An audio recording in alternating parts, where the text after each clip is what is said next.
నమస్కారం. మీ విజయ్ కుమార్ గట్ట.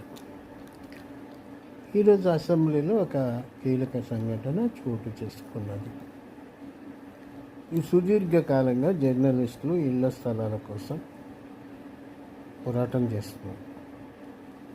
గత ప్రభుత్వం సొసైటీ పరిధిలో, అంటే ఇప్పుడున్నటువంటి ప్రభుత్వం గతంలో ఉన్నప్పుడు సొసైటీ పరిధిలో ఇళ్ల స్థలాలు కేటాయిస్తామని ప్రకటించిన నేపథ్యంలో అనేక సంఘాలు ఒక సొసైటీగా ఏర్పడి ఆ ఇళ్ల స్థలాల కోసం ప్రయత్నించిన పరిస్థితి ఉంది. తర్వాత వచ్చినటువంటి ప్రభుత్వం ఏవో కథలు చెప్పింది, కానీ అది జరగనివ్వలేదు.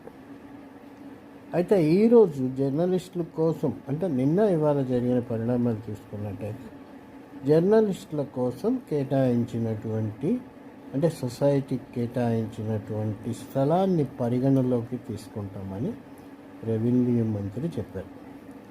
జర్నలిస్టులకు ఇళ్ల స్థలాలు ఇచ్చే విషయంలో ప్రభుత్వం స్థిరచిత్తంతో ఉంది, కానీ సుప్రీంకోర్టు గైడ్ లైన్స్తో వీటిని ఇస్తామని చెప్పింది. సుప్రీంకోర్టు తెలంగాణ జర్నలిస్టుల అంశంలో ఒక స్పష్టతనిచ్చింది. అదేంటంటే మార్కెట్ రేటు ఎంత ఉంటే అంత ఖచ్చితంగా జర్నలిస్టులైనా ఎవరైనా కట్టాల్సిందే తప్ప వాళ్ళకి ప్రత్యేక రాయితీ ఇవ్వటానికి వీల్లేదని స్పష్టం చేస్తుంది. ఈ క్రమంలో యూనియన్లు ప్రయత్నం చేస్తున్నాయి జర్నలిస్టులకు ఇళ్ల స్థలాలు ఇవ్వాలని, ఆ నియమ నిబంధనలు మార్పు చేయాలి. చేత జర్నలిస్టులకు ఇళ్ల స్థలాలు ఇవ్వటం అనేది ఇంకా కమిటీ పరిధిలో, ఆలోచన పరిధిలో ఉన్నది. ఇంకో మాట కూడా అనగాని సత్యప్రసాద్ గారు చెప్పారు. ఎక్కడైతే రేషన్ కార్డు ఉంటుందో అక్కడ మాత్రమే ఇళ్ల పట్టాలు ఇస్తారు. సో ఇవన్నీ మనం గమనించినప్పుడు ఒక ప్రత్యేకమైనటువంటి అధ్యయనం ఇళ్ల స్థలాల కేటాయింపు విషయంలో జరగలేదని అర్థమవుతుంది.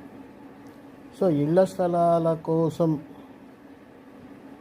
కనీసం ఉనికి కూడా తెలియనటువంటి పత్రికలకు వేల రూపాయలు చెల్లించి అక్రిడేషన్లు తీసుకునేటువంటి జర్నలిస్టుల మిత్రులు జరభద్రం.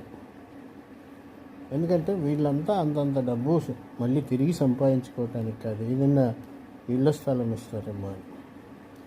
నిజానికి ఇళ్ల స్థలం అనేది ప్రభుత్వము సుప్రీంకోర్టు ఆదేశాలను బట్టి అమరావతిలో ఇవ్వాలనుకున్న, అక్కడ గజం 3-4 లక్షలు ఉంటే ఆ 3-4 లక్షలు